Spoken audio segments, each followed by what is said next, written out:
Muy bien, vamos a seguir con la siguiente sesión que también comoderamos la doctora Arbelo y yo mismo. Nos han hecho un descuento, un pack de moderación que se llama. Bien, la siguiente sesión trata sobre publicaciones españolas destacadas sobre arritmias en 2019. Esto del COVID nos ha hecho coger cierto retraso. Bien, vamos a exponer 3 trabajos que fueron publicados en revistas de prestigio y que corresponden a autorías de grupos de investigación españoles.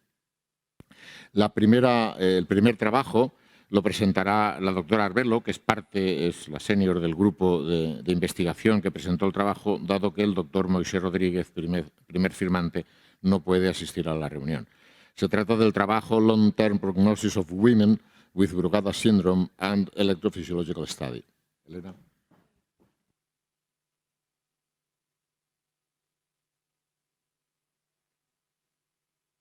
Hola, hola, hola. Ahora, vale, perfecto. Nada, bueno, disculpar a el primer autor del artículo y compañero Moisés, porque bueno, el tema de la organización logística de vuelos y demás no le permite estar aquí a tiempo. Y bueno, yo me encantará compartir el trabajo que hicimos para analizar un poco los factores o el pronóstico en mujeres en síndrome de Brugada. Esto es un trabajo que es un trabajo coordinado de 20 centros en total, uno de ellos portugués y el resto son centros todos españoles. Que la lista es muy larga, no la mencionaré, pero los animo a leer el artículo y ver todos los que hemos participado, pero bueno, prácticamente gente de la audiencia tenemos representantes de todos los centros. Y bueno, ya saben que el síndrome de Brugada es un síndrome que predispone a la muerte súbita, se caracteriza por un electrocardiograma típico, que es elevación del ST con una morfología específica, y estos pacientes pues, pueden presentar arritmias ventriculares en el seguimiento y tienen un riesgo de muerte súbita. Casi todas las series demuestran que hay una predominancia masculina y, de hecho, si ven esta tabla que les represento, creo que tengo que señalar, ¿sí? No sé. Bueno, da igual. Si ven la tabla, pues ven que este metaanálisis que se publicó sobre Brugada, pacientes con Brugada y DAI implantado, el total eran unos 1.500 pacientes y solo el 18% de ellos eran mujeres.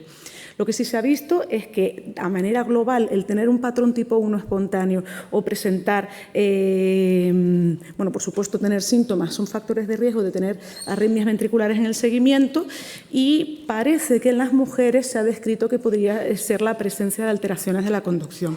En cualquier caso, y dada esta poca representatividad de las mujeres en los estudios de síndrome de Brugada, quisimos analizar el pronóstico precisamente en este grupo. Lo que hicimos fue incluir en estos 20 centros todos los pacientes diagnosticados con síndrome de Brugada fuera diagnóstico a raíz de síntomas, sea muerte súbita o síncope o convulsiones, o aquellos asintomáticos bien por electrocardiogramas sugestivos o bien por diagnosticarse dentro del estudio familiar. Y en todos ellos se requirió la documentación de un patrón tipo 1 de síndrome de Brugada, sea espontáneo, con fiebre o después de una prueba de estrés farmacológico con asmalina, flecainida. Solo se incluyeron aquellos pacientes que tenían además estudio electrofisiológico. Esta es una cohorte de pacientes con síndrome de Brugada y estudio electrofisiológico, y bueno, en un subgrupo de pacientes había información genética y se consideró solo como relacionado con enfermedad aquellas variantes genéticas patogénicas o probablemente patogénicas, y el outcome primario que fue o bien la muerte súbita en el seguimiento o terapias de choque del desfibrilador por fibrilación ventricular o taquicardia ventricular polimórfica. Los eventos de taquicardia ventricular monomórfica, no fueron incluidos. Este es el resumen de las características basales de los dos grupos. En total tuvimos 770 pacientes, de ellos 177 fueron mujeres. Y, como ven, si bien no habían diferencias en la edad del diagnóstico, sí que habían diferencias generales en cuanto a las características principales. Por un lado, las mujeres tenían menos prevalencia de patrón tipo 1 espontáneo y además se diagnosticaban o se veía el patrón tipo 1 espontáneo con fiebre en menor medida. Por otro lado, parece que había una historia de muerte súbita en la familia con mayor frecuencia en las mujeres. y no había diferencias en la forma de presentación en cuanto a síntomas, y sí que hubo diferencias también en cuanto a la inducibilidad del estudio electrofisiológico, que era mayor en los varones. Por ello, también, consecuentemente, también había un mayor porcentaje de pacientes con desfibrilador hombres. En cuanto a los resultados, en total hubo 5 mujeres y 42 hombres que presentaron el outcome primario en el seguimiento. El seguimiento fue similar en los 2 grupos y fue superior a los 5 años. Y sí que es verdad que vimos una tendencia que no numérica, que no tiene significación estadística, pero parecía que las mujeres presentaban o tenían una presentación de los eventos más tarde en el seguimiento a partir del diagnóstico. El número de choques inapropiados en ambos grupos fue similar. Y la tabla resume un poco cómo eran las 5 mujeres que presentaron los eventos en el seguimiento. Como ven, no hay claramente un patrón específico. Casi todas eran asintomáticas, salvo una. Algunos tenían historia familiar, otras no. Algunas eran tipo 1 espontáneas, otras no. Algunas tenían mutación, etc. No se ve un patrón muy claro de predominancia en estos 5 casos que presentaron eventos. En las gráficas verán las tablas de supervivencia libre de evento, y como ven, a la izquierda verán que en las mujeres, bueno, queda representado eso de que parece que los eventos pueden empezar a ocurrir un poco más tarde, pero muy importante, el ser mujer no te libera de tener eventos, y en el seguimiento efectivamente pueden ocurrir eventos de muerte súbita o choques apropiados. A la derecha ven en el subgrupo de 177 mujeres la diferencia, que no era significativa, y no se encontraron hallazgos entre tener o no tener síntomas. Y si lo analizamos o lo representamos por la asociación entre síntomas, no síntomas, estudio electrofisiológico positivo o negativo, tampoco se ve una clara tendencia. De tal manera que hicimos también el estudio multivariado. En el estudio multivariado lo que encontramos fue que en las mujeres los predictores de riesgos tradicionales no salieron como asociados con el presentar o no el outcome primario, eventos de arritmias malignas o muerte súbita en el seguimiento, y que no, pensé que tenía un cuadradito que lo resaltaba. Bueno, lo que sí que se vio, a ver si puedo señalar de alguna manera, es que en las mujeres, la presencia de fibrilación auricular o de una mutación patogénica fueron los factores asociados de manera independiente con presentar eventos en el seguimiento. En los varones sí que aparecieron los factores de riesgo clásicos. Por ello, podemos concluir que, aunque la tasa de eventos de arrítmicos o en el seguimiento de síndrome de Brugada en las mujeres es inferior a la de los hombres, las mujeres no están libres de riesgo. La presencia de fibrilación auricular y un test genético con mutación patogénica o probablemente patogénica, de las cuales prácticamente todos eran mutaciones en el canal de sodio, eran los factores de riesgo asociados con un seguimiento, con eventos en el seguimiento, mientras que en los varones fueron la presencia por supuesto, de síntomas, el patrón tipo 1 y el estudio electrofisiológico. Y finalmente, que no parece que el estudio electrofisiológico, esto evidentemente tiene limitaciones metodológicas por el número de casos que son y de eventos en seguimiento, pero que en este grupo de pacientes con síndrome de Brugada y estudio electrofisiológico, el estudio no sirvió para estratificar riesgo en el grupo de mujeres. Con esto me gustaría concluir la presentación y, bueno, si tienen alguna pregunta, no sé si las dejamos ahora o luego, lo que diga mi co-moderador. Muchas gracias, Elena. Gracias. ¿Alguna pregunta a la audiencia? Yo te preguntaría una cosa. Está claro que parece que el hallazgo de una mutación genética confiere un especial riesgo, pero ¿de cualquier mutación o hay mutaciones? El síndrome de Brugada no está ligado al sexo que se conozca genéticamente, pero sí que puede estar ligado al sexo la presencia de una mutación distinta en las mujeres que en los varones. No estaría ligado al sexo, sino que sería más frecuente una mutación en la mujer que en el hombre. Sí. ¿Habéis observado esto o no hay casuística para verlo?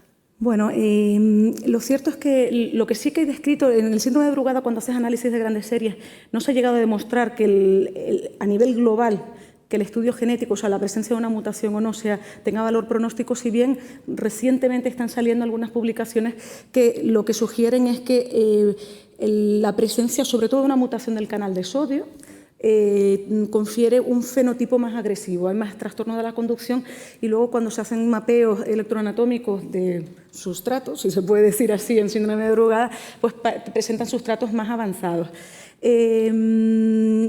Esto, teóricamente, los canales de sodio, exacto, ¿no? Es una herencia que sería mendeliana tipo autosómico dominante, con lo cual no tendría por qué haber una preferencia. Si bien, como dices, sí que puede haber moduladores genéticos y luego, en el gran subgrupo de pacientes que no tenemos mutación, que puede ser hasta un 60-70%, pues ahí puede ser cualquier cosa. Generalmente sean herencias o poligénicas o poligénicas de variantes raras, es decir, que tienes como un caso intermedio, ni absolutamente monogénica ni absolutamente de población general. Entonces, en esos casos, bueno, todavía hay mucho que avanzar en la genética. Yo creo que García Cosío lo decía hoy en el acto de entrega de premios y es verdad, tenemos que avanzar mucho en la genética. Muchas gracias. ¿Alguna pregunta? ¿Alguien se anima? Bueno, pues pasamos al siguiente. Pasamos al siguiente trabajo, que es el de Andrea Di Marco, y es el trabajo Improved Risk Stratification for Ventricular Arrhythmias in Sudden Death in Patients with Non-Ischemic Dilated Cardiomyopathy.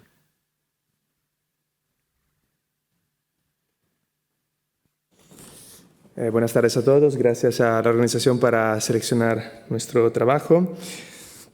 No tengo ningún conflicto de interés. Bueno, el trabajo nace de una observación que creo que todos podemos compartir, ¿no? Que la estratificación de riesgo de muerte súbita en pacientes con miocardiopatía dilatada no isquémica, tal y como está planteada ahora en base a la FEV y la clase funcional, es altamente deficitaria. No permite identificar los pacientes realmente de alto riesgo y, por lo tanto, estamos implantando los DAIs a pacientes que no todos ellos tienen un alto riesgo y por lo tanto fracasan los ensayos clínicos de la prevención primaria y por otra parte tampoco nos permite identificar adecuadamente los pacientes con bajo riesgo y por lo tanto hay pacientes que no tendrían indicación de DAI y que llegan con una muerte súbita, con arritmias ventriculares. Todo esto, todos somos conscientes y creo que también implica que hay cierta limitada adherencia a las guías de práctica clínica en este ámbito. También sabemos que el realce tardío de gadolinio, medido digamos con resonancia magnética cardíaca y que identifica la fibrosis localizada, es un predictor independiente, fuerte y específico de arritmias ventriculares y muerte súbita en pacientes con dilatada no isquémica. Esto hay estudios desde hace años ya que han claramente puesto en evidencia esta asociación. Nosotros hace unos años realizamos este metaanálisis en el que incluimos 29 estudios, casi 3.000 pacientes, y realmente la presencia de realce tardío se asociaba a una odds ratio de 4,3 para el endpoint de muerte súbita, arritmias ventriculares sostenidas o terapias apropiadas del DAI. Sin embargo, digamos que faltaba un poco en la literatura un análisis de la interacción entre el realce tardío y la FEVI, la asociación entre el realce tardío y las arritmias ventriculares en diferentes estratos de FEVI y finalmente la integración del realce tardío en un modelo predictivo de riesgo de arritmias ventriculares. Y estos fueron un poco los objetivos que nos llevaron a realizar este estudio. Es un estudio observacional, retrospectivo de 2 centros, en el que hemos incluido pacientes consecutivos con miocardiopatía dilatada no isquémica, estudiados mediante resonancia magnética con análisis de realce tardío de gadolinio y excluyendo los pacientes que debutaban con muerte súbita o una arritmia ventricular sostenida. El endpoint primario era un endpoint combinado arrítmico de arritmias ventriculares sostenidas, terapias apropiadas del DAI, parada cardíaca recuperada o muerte súbita. El realce tardío se evaluaba con una evaluación visual, se definía la distribución, si era mesocárdico, epicárdico, transmural, y la presencia en los 17 segmentos clásicos de la American Heart Association. Y el análisis estadístico se realizó mediante regresión de Cox. La comparación de los modelos se hacía mediante comparación del área debajo de la curva ROC y del estadístico C de Arrel. Entonces, incluimos 1.165 pacientes, el 40% tenía renal C tardío, la mayor parte, como es habitual en esta población, tenía renal C tardío mesocárdico. Y si vemos la población global, la mayor parte pues, eran varones, la edad mediana fue de 58 años, la FEVI mediana fue de 39% y el seguimiento mediano de 3 años. Cuando comparamos los pacientes con y sin renal C tardío, vemos que los pacientes con renal C tardío eran más frecuentemente hombres, eran algo más mayores, tenían claramente peor clase funcional, peor FEVI, peores volúmenes, peor fracción de eyección del ventrículo derecho y también, digamos, necesitaban con más frecuencia un dispositivo, ya fuera DAI o TRC. Durante el seguimiento, 74 pacientes tuvieron el endpoint primario y hubo una clara diferencia altamente significativa entre los pacientes con y sin renal C tardío, siendo la incidencia acumulada del endpoint primario del 14% en presencia de renal C tardío y del 1% tan solo en ausencia de renal C tardío, con lo cual se configura que el valor predictivo negativo de la ausencia de renal C tardío es del 99%. Y de hecho, si utilizábamos el renal C tardío únicamente como único criterio, alcanzábamos ya un valor predictivo superior al de la FEVI menor o igual al 35%. El estadístico Cederadler era superior. Y luego, entre los pacientes con renal C tardío, observamos que no todos los patrones eran iguales, que sobre todo la presencia de un renal C tardío epicárdico, transmural o combinado septal y pared libre confería un riesgo especialmente elevado, sobre todo en los pacientes con FEVI superior al 35%. En el análisis de Cox y tras ajuste por todos esos factores, posibles variables de confusión que eran presentes de manera desigual en los pacientes con y sin renal C tardío, al final pues, nos quedamos con que las dos variables que predecían el endpoint primario eran la FEVI y el renal C tardío gadolíneo. Y me gustaría destacar que el hazard ratio del renal C tardío gadolíneo era aproximadamente 10, con lo cual estamos hablando de un incremento de riesgo muy importante y no solo estadísticamente significativo, sino que clínicamente relevante. En cuanto a la estratificación de la FEVI, la diferenciación entre FEVI por debajo y por encima del 35% nos salía altamente significativa. Hay que reconocer que esto puede ser un bias o puede estar en parte, digamos, artefactado por el hecho de que en el endpoint primario se incluían obviamente las terapias apropiadas del DAI y la indicación de DAI se basa esencialmente en la FEVI, pero bueno, por lo tanto, utilizamos este punto de corte del 35% y por encima del 35% no se identificaron ningunos otros estratos de FEVI, ningunos otros puntos de corte que pudieran discriminar el riesgo, mientras que por debajo sí que se identificó el punto de corte del 20% que podía ayudar a discriminar aún más el riesgo, sobre todo de los pacientes sin renal C tardío. Y por lo tanto, digamos que utilizando esos 3 estratos de FEVI y la presencia o ausencia de renal C tardío, realmente combinando estos dos factores, digamos que se derivan 6 grupos que, como vemos, tienen un riesgo claramente progresivo. Y además, añadiendo, digamos, la caracterización de la FEVI, o sea, del renal C tardío de alto riesgo en los pacientes con FEVI por encima del 35%, llegamos a esta, digamos, discriminación en 7 grupos. Y vemos que claramente, digamos, de estos 7 grupos, y para obtener un modelo clínicamente más sencillo, riesgo se puede resumir en pacientes de riesgo bajo, riesgo intermedio alto, riesgo intermedio bajo y riesgo alto. Y aquí lo tenemos resumido. Entonces, en definitiva, los pacientes de riesgo bajo eran aquellos sin renal C tardío, con FEVI por encima del 20%. Los pacientes de riesgo intermedio eran o bien sin renal C tardío con FEVI por debajo del 20%, o bien con renal C tardío y FEVI por encima del 35%. Y aquí, como repito, podíamos diferenciar entre riesgo intermedio bajo y alto según los patrones de renal C tardío en los pacientes con FEVI por encima del 35%. Y finalmente los pacientes de riesgo alto, que eran aquellos con renal C tardío y FEVI por debajo del 35%.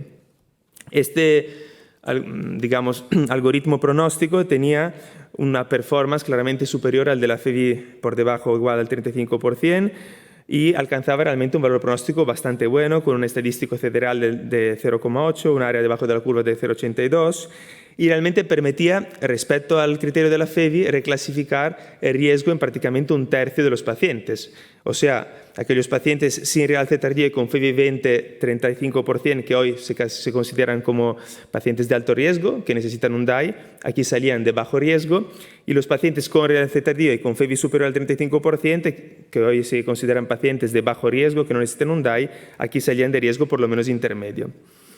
También hicimos una validación interna que dio resultados adecuados. Y bueno, decir también que eso, que comparado con el criterio de la FEVI, nuestro grupo de alto riesgo tenía un riesgo significativamente más alto que los pacientes con FEVI por debajo del 35%, y nuestro grupo de bajo riesgo tenía un riesgo significativamente más bajo comparado con el grupo de pacientes simplemente con FEVI por encima del 35%.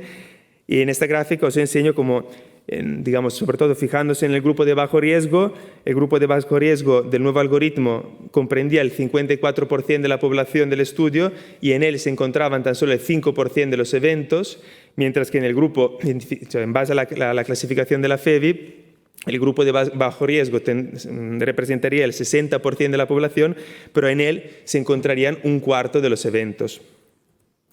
Y aquí, digamos, enseñamos la curva ROX, en la cual vemos claramente que por cualquier punto de corte del nuevo algoritmo era superior a la FEVI por debajo del 35%, y el mejor punto de corte para predecir el riesgo de eventos arrítmicos era riesgo mayor o igual de intermedio alto. Y finalmente, estas gráficas simplemente para remarcar cómo pacientes que hoy se consideran de bajo riesgo, presencia de realce tardío y FEVI por encima del 35%, en realidad tenían un riesgo significativamente más alto que los pacientes que hoy se consideran de bajo riesgo, o sea, pacientes sin realce tardío con FEVI 21-35%. Y esto sobre todo a expensas de la presencia de patrones de alto riesgo de realce tardío epicárdico, transmural o combinado septal y paradelibre. Por lo tanto, para concluir, el estudio demuestra o va a confirmar, ¿no?, que el realce tardío tiene una asociación fuerte e independiente con las arritmias ventriculares y la muerte súbita en todos los estratos de FEVI, que tiene un valor predictivo muy negativo muy alto, sobre todo en pacientes con FEVI por encima del 20%, que los pacientes con realce tardío y FEVI mayor del 35% tienen un riesgo significativamente más alto que los pacientes sin realce tardío con FEVI 21-35%, que estos pacientes sin realce tardío con FEVI 21-35% tienen un riesgo tan bajo que es altamente improbable que se puedan beneficiar de un DAI en prevención primaria, que existen algunas características específicas de la distribución de realce tardío que se asocian a un riesgo más elevado, sobre todo en pacientes con FEVI por encima del 35%, y que un sencillo algoritmo clínico que integra la FEVI y el realce tardío parece ser superior al usar simplemente la FEVI con el cutoff del 35%, y permite reclasificar el riesgo de un tercio de los pacientes en nuestra corte, a falta, por supuesto, de una validación externa.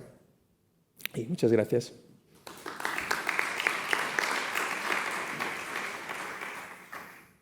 ¿Alguna pregunta de la audiencia? Estamos tranquilos todos hoy. ¿Tienes alguna tú, Ricardo? Sí. Un comentario más que una pregunta. Es que me preocupa lo de la presencia en vuestra serie de pacientes con fracción de eyección de más del 35%, incluidos en un programa, aparentemente un programa de prevención de muerte súbita con implantación de dispositivos.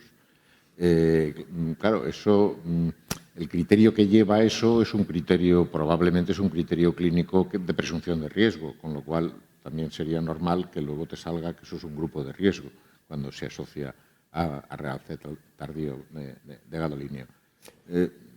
Sí, no sé si entiendo muy bien la pregunta. La corte es una corte de pacientes con miocardiopatía dilatada, estudiados mediante resonancia magnética.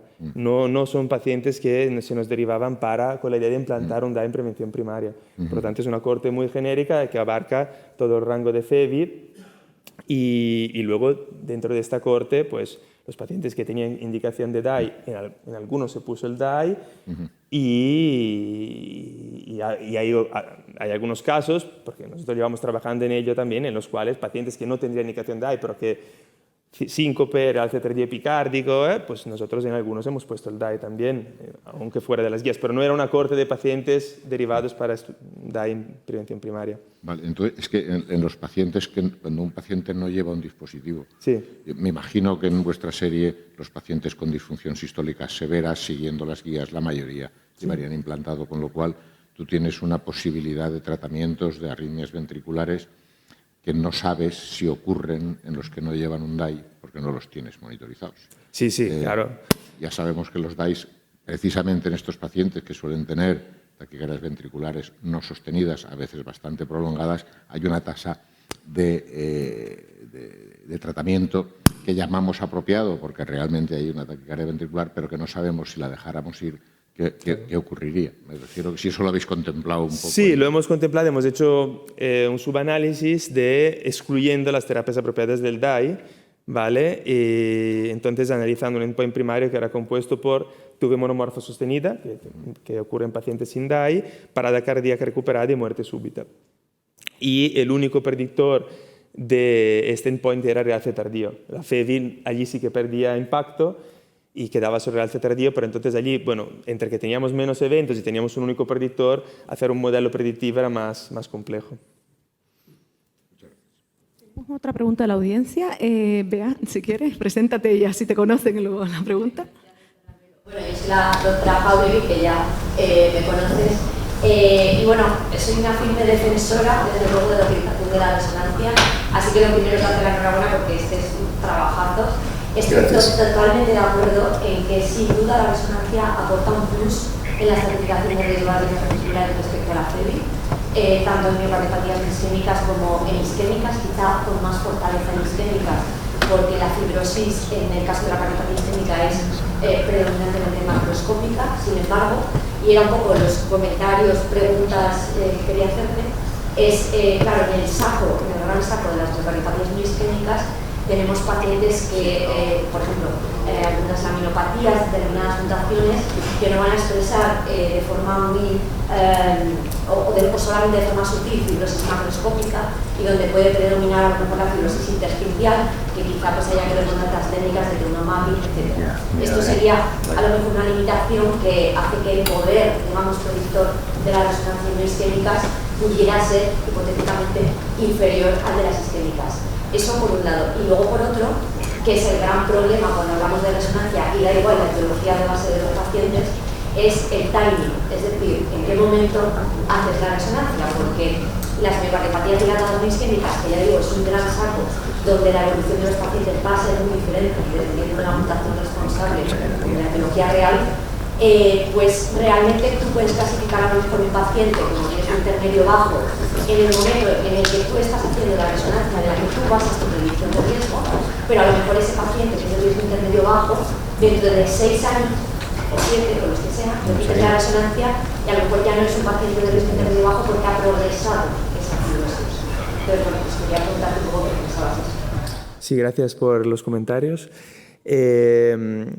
A ver, sobre el tema de la progresión de la fibrosis, la verdad es que es un tema muy importante y poco conocido, poco aclarado en el campo de la miocardiopatía isquémica. De hecho, nosotros estamos trabajando en ello porque creemos que es un tema que merece la pena ser profundizado más.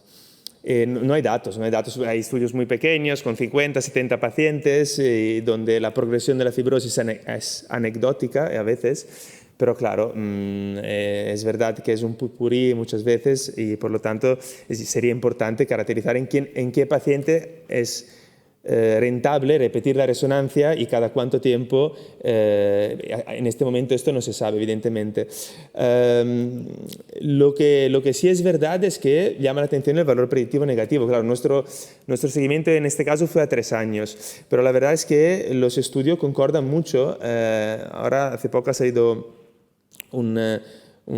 también un JAC de primer autor es Leiva, donde mezcla isquémicos y no isquémicos, que es una cosa que a mí no me gusta para nada, porque ya dentro de los no isquémicos hay tanta mezcla de etiologías que ya si los mezclan los isquémicos Pero bueno, aún así, en ese paper de 700 pacientes con dispositivos, cero muertes súbitas en pacientes sin fibrosis. Por lo tanto, el valor predictivo realmente negativo parece, con un seguimiento por lo menos razonable de medio plazo, parece razonable, yo creo.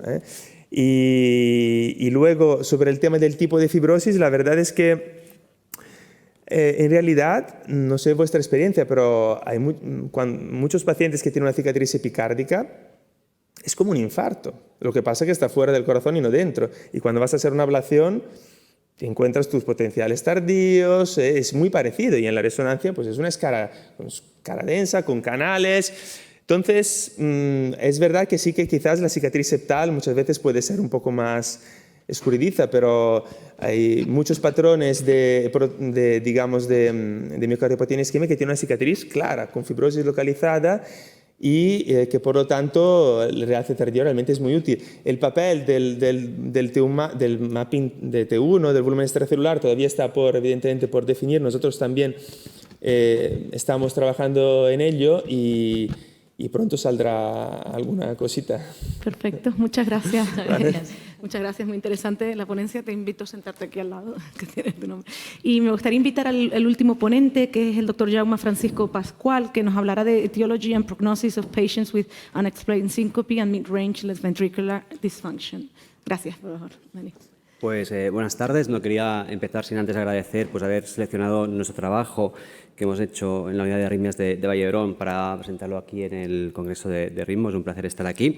Voy a hablar del pronóstico y la etiología del síncope en pacientes de febres intermedias, que veréis que es un grupo de pacientes que está muy poco estudiado en la literatura.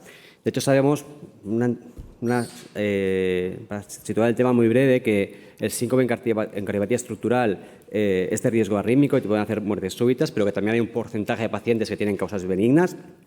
Sabemos que el estudio electrofisiológico, ya por estudios más clásicos y alguno más moderno que está publicado recientemente, tiene una alta capacidad pronóstica. Si tienes un estudio electrofisiológico negativo, el riesgo de hacer arritmias malignas en el seguimiento es bajo. Y como os decía, hay muy poca evidencia en cómo manejar a los pacientes con síncope y ese rango de fiebre intermedia que es entre el 35% y el 50%. De hecho, las guías de práctica clínica más o menos nos dicen que si los pacientes tienen indicación clara de DAI, fiebre menos del 35 o otra indicación por su causa de miocardiopatía, pues le implante un DAI con indicación clase 1A, pero en los pacientes de ese grupo que estoy hablando, que no están en este grupo de indicaciones claras, pues se da la opción de implantar un DAI o de hacer un estudio, las recomendaciones por un estudio etiológico y si no implantar un REVIL. Nosotros desde hace años ya en nuestra unidad los pacientes de este tipo de miocardiopatías con síncope los manejamos con un estudio protocolizado, estratificado del estudio del síncope.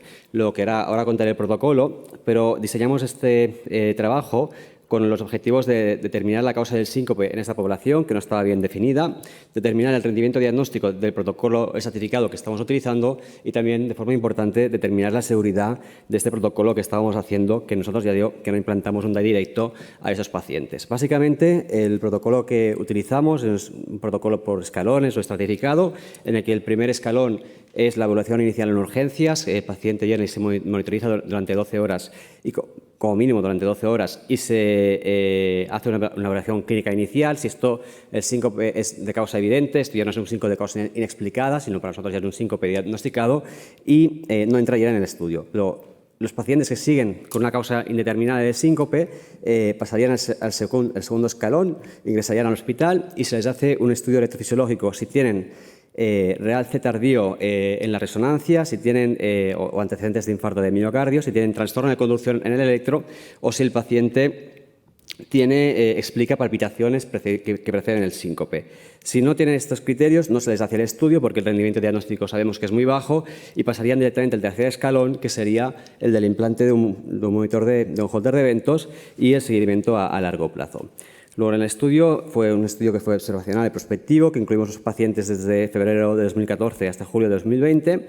Se excluyeron los pacientes pediátricos, los que ya llevaban un desfibrilador o un marcapasos, y aquellos que no podían seguir el estudio por sus comorbilidades. Y el tratamiento que se les ofrecía a los pacientes era acorde al diagnóstico etiológico que hacíamos del síncope. Esa es la tabla de características basales, que es bastante densa, pero para resumirlo está aquí al lado. Incluimos 104 pacientes con una edad mediana de 75 años, con la etiología de la miocardiopatía pues muy parecida a las series generales de insuficiencia cardíaca, disfunción ventricular.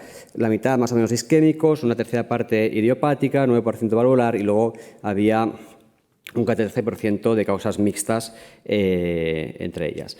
Luego, el 40% tenían evidencia de cicatriz miocárdica, 60% no teníamos esta evidencia. En cuanto al síncope, 34%, un tercio tuvieron pródromos, pero es el síncope, y un tercio tuvieron un traumatismo importante por culpa del episodio sincopal. Los electros, la duración mediana del QRS era 130 milisegundos, 60% tenía un QRS mayor con criterios de bloqueo de rama, y en cuanto al eco, la fracción de eyección mediana fue del 45% y un 25%, un cuarto de los pacientes, tenían una FEBI inferior al 40%. Luego, esto fue en cuanto al rendimiento diagnóstico, aquí lo veis. En el segundo escalón, que es el ingreso hospitalario, diagnosticamos casi a la mitad de los pacientes, y luego el rendimiento diagnóstico adicional de seguimiento con el holter de eventos, pues llegamos a diagnosticar casi el 70% de los pacientes. Estas son las causas etiológicas del síncope. Del total de diagnósticos, la gran mayoría de pacientes la causa del síncope se atribuyó a bloqueo auriculoventricular avanzado, y la segunda causa más frecuente, de 10 pacientes, fueron taquicardias ventriculares. Como veis, el síncope arrítmico es de largo la causa más frecuente de síncopes. Como veis, la mayoría de diagnósticos de síncope arrítmico se hicieron durante el ingreso hospitalario, durante el segundo escalón, y en el seguimiento solo 6 pacientes tuvieron síncope arrítmico que no se habían diagnosticado durante el ingreso hospitalario. Eso es para, de forma visual, ver algunas, según las características basales de los pacientes, si cambiaban o no las causas del síncope.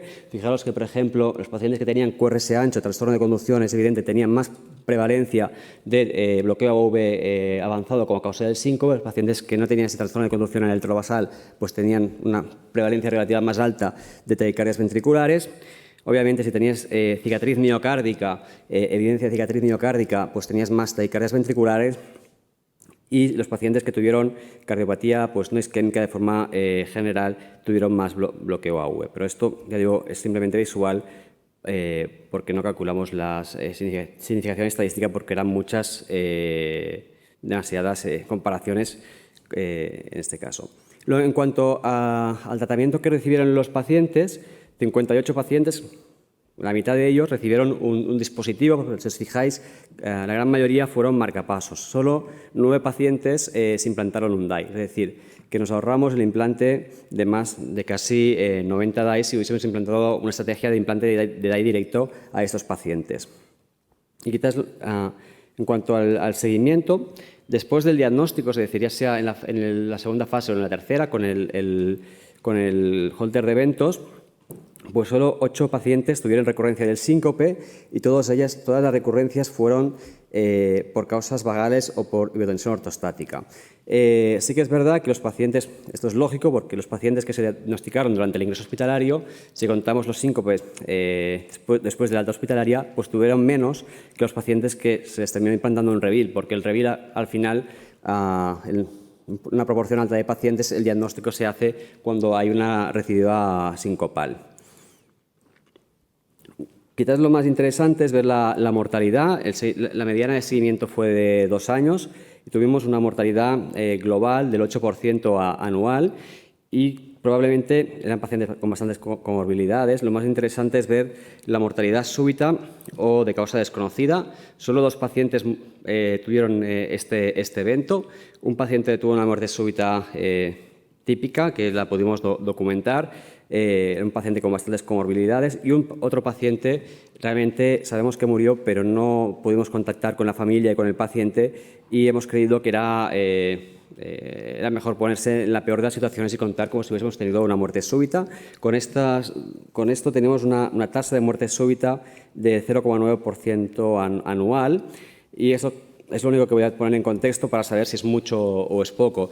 De hecho, las series que tenemos en la literatura que hablan de pacientes con este rango de FEBIs, que quizás son las más paradigmáticas, pues veis que, por ejemplo, en el registro europeo la mortalidad total de los pacientes es alrededor del 8% anual, igual que en nuestra serie. Y en las dos series que hablan de la mortalidad súbita, pues una es 0,7% anual y la otra 0,9% anual, por lo tanto muy parecido a nuestra serie. Aunque no tenemos datos comparativos, un grupo comparativo en el trabajo que presentamos, si lo comparamos con los datos de la literatura, parece que después de aplicar el protocolo diagnóstico y no poner un DAI indiscriminado a todos los pacientes, no tenemos un aumento de la mortalidad súbita que es de la que sería esperable en estas series, que son pacientes sin síncopes y que, por lo tanto, el protocolo, pues aparte de ser específico porque trata de forma directa la causa del síncope, no parece que es seguro en este sentido. Obviamente es un estudio observacional y tiene sus limitaciones. Nosotros somos un centro de alto volumen de síncope, no quiere decir que nuestros resultados sean extrapolables a toda la población, se tendría que validar. Y, obviamente, no está diseñado para comparar nuestra serie con el implante directo de un desfibrilador, que seguramente es la alternativa que se plantea en estos pacientes. Ya para concluir, decir pues, que en pacientes con síncope de causa desconocida y FEBIS de rango intermedio, en nuestro estudio hemos visto que el estudio sistemático, que se basa básicamente en la realización de un estudio electrofisiológico y, si no, implantar un holter de eventos, permite un alto número de diagnósticos y permite guiar el tratamiento evitando de forma significativa el implante de DAIs innecesarios, y que en esta población la causa más frecuente del síncope es arrítmica, pero sobre todo secundarios a trastornos de la conducción. Y eso es todo. Solo agradecer una vez más a todos los investigadores que han participado en el estudio. Muchísimas gracias.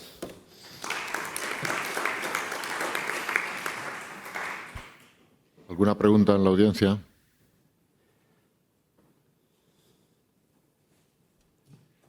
Vamos muy tarde. Sí. Tenemos para una pregunta si alguien quiere hacer algún comentario. Yo el único, es que igual lo has dicho y me he perdido un poco. ¿Hacíais provocación farmacológica en el estudio electrofisiológico? Sí, nosotros en el protocolo siempre ponemos provocación. Si es un estudio de conducción, siempre ponemos o procaniamida o ahora estamos poniendo flecainida porque hemos visto que tenía mejor rendimiento diagnóstico. Pero todos los pacientes se hace.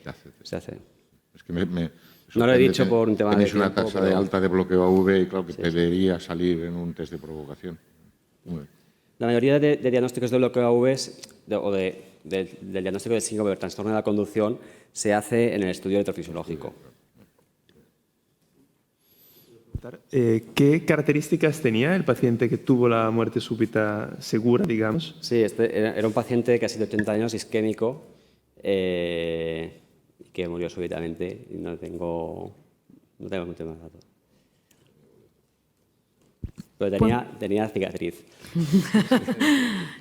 Bueno, con esto quería agradecerles a todos también la paciencia porque hemos ido con un poco de retraso, pero bueno, creo que las ponencias han sido buenas, diría yo, con humildad por mi parte. Pero gracias a todos y espero que hayan disfrutado de esta sesión y de la anterior también. Muchas gracias.